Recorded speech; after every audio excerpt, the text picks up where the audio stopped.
Hey guys, this is Dr. Hub. Now let's look at the hormonal regulations of the menstrual cycle. So before we move ahead, let's look at this beautiful diagram.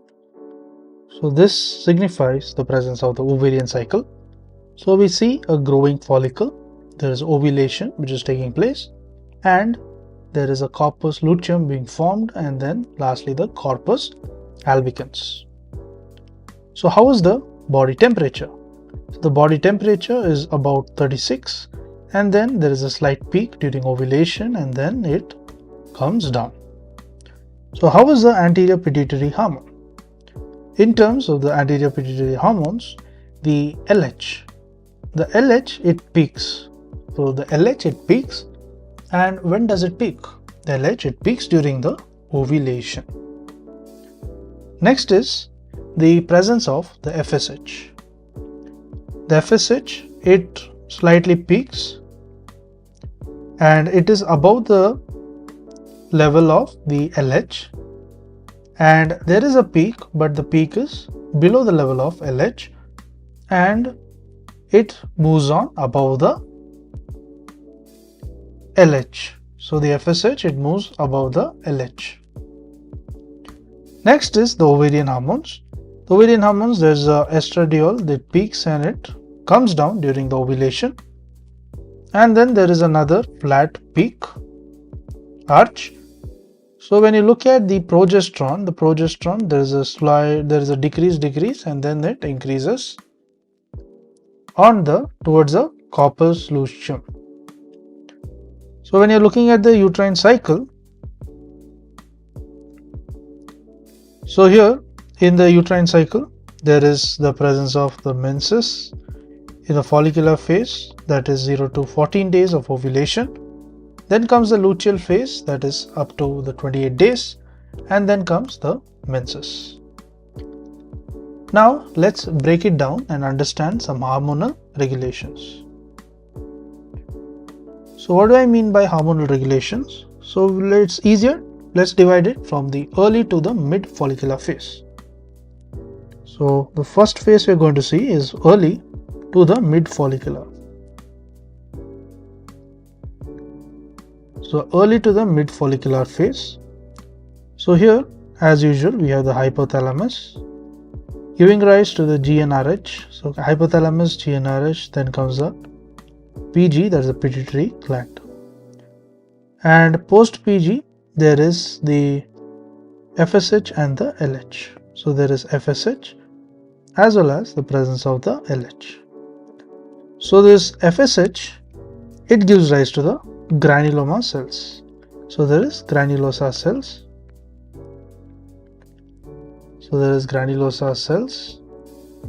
And LH it gives rise to the theca cells. So LH is nothing but the theca cells. So this theca cells it gives rise to the androgens. Theca cells gives rise to the androgen, and this androgen later it moves on to the granulosa cells, and this granulosa cells it contributes to the estrogen. And now what we are seeing is the estrogen it has a positive activity on the granulosa cells, and there is a negative response, negative feedback in terms of the pituitary gland as well as the redirects back to the hypothalamus, that is it plays a negative role. So this was about the early to the mid follicular. Now let's look at the late follicular phase and the ovulation. So the stage we are looking at is the late follicular. So the phase of late follicular 2 and the ovulation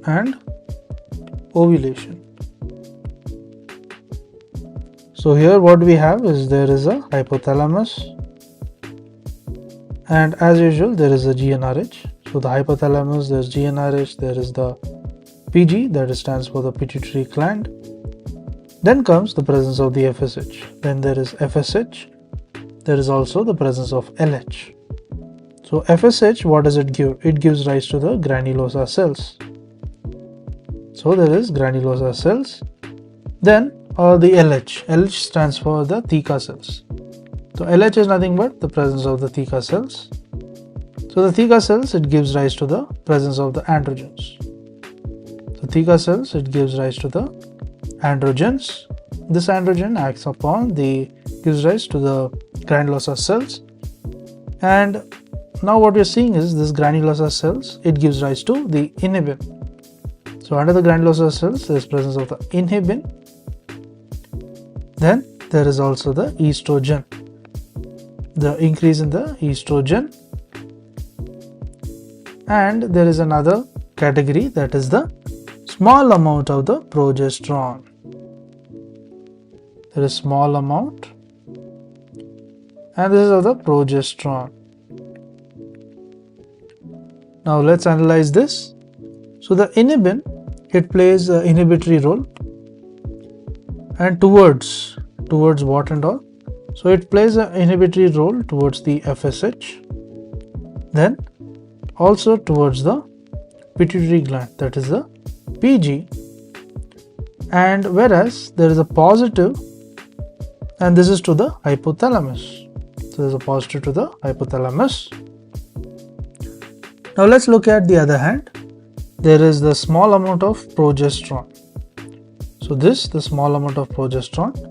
So what is happening is it gives a positive feedback to the LH, and there is negative to the pituitary glands. There is negative to the pituitary gland and positive to the hypothalamus. So this was all about the late follicular phase to the ovulation. Now let's move on to the early to the mid luteal phase. So what's happening in terms of the early to the mid luteal?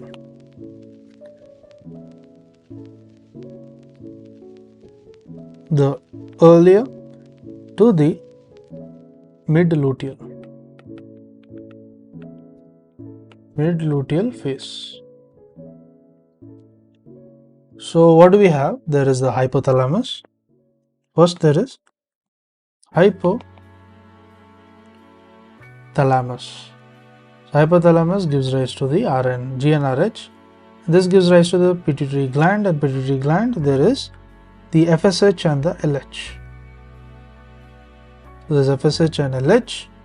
So if you see FSH, it is decreased, and then the LH is also, no, FSH is decreased and the LH will increase. So the LH here, it is increasing.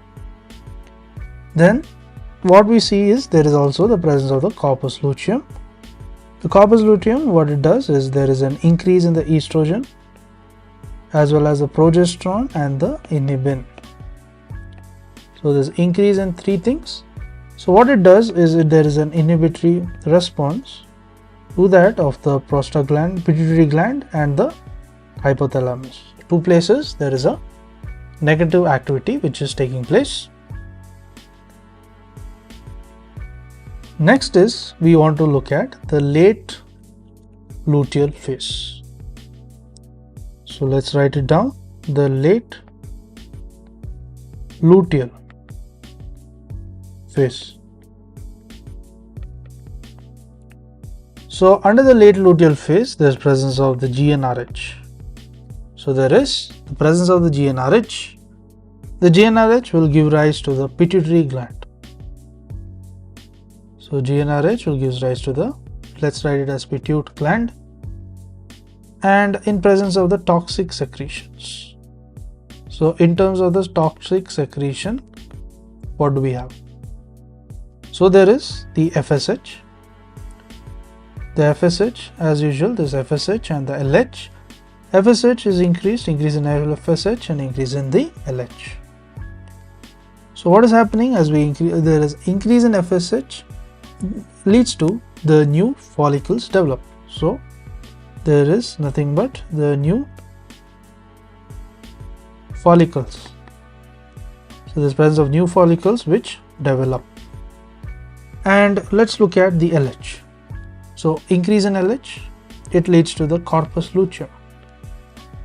So there is corpus luteum, and there is also the presence of the corpus albicans,